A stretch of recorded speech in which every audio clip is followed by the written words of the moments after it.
Okay, so let's have multiple choice pa rin to. This is problem 4, number 7. Okay. So the situation is Hearst Company acquired Moon Company through a business combination. And then before the business combination, Hearst Company allowed Moon's company to be a franchisee. Okay?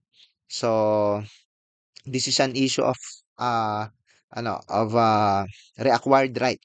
Now, so let's now start the analysis.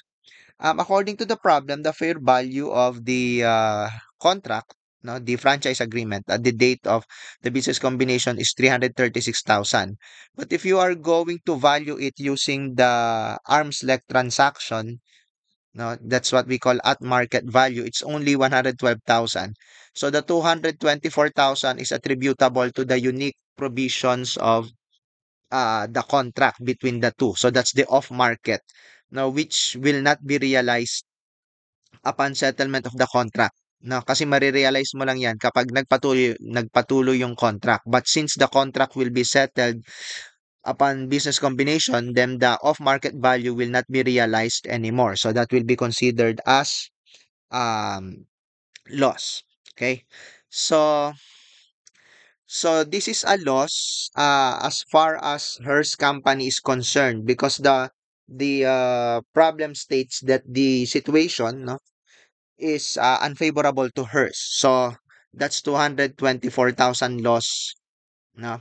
So this 224,000 will serve as, no, a notionary payment, no, cash payment, no. Ito yung ibabayad ni Hearst, no, kay ah Moon para ma-settle yung contract, no? So why is it a loss, no? Imagine paying for to get out of an unfavorable contract. Unfavorable na nga yung contract, you will pay pa, no, to get out of it. So it's a loss, no? So 224,000 yung off market. Pero according to the problem,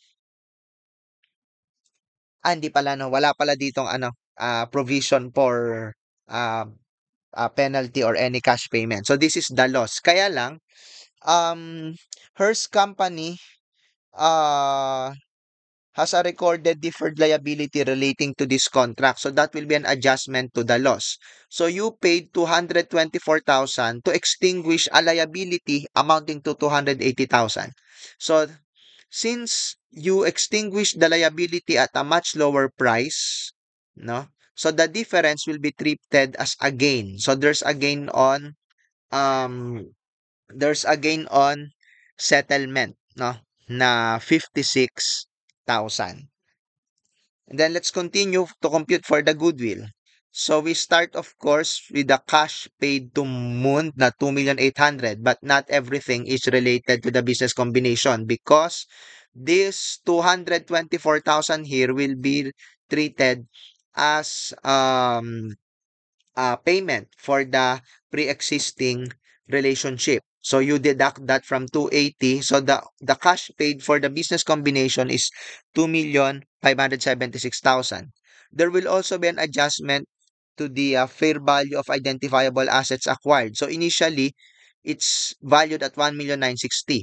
But we will take away the 140,000 recorded asset by um Moon, no, yung 140,000 franchise asset, and this will be replaced by the fair market value at market of the reacquired right, 112,000. So 1,960,000 plus 140 or less 140 plus 112 will give you the adjusted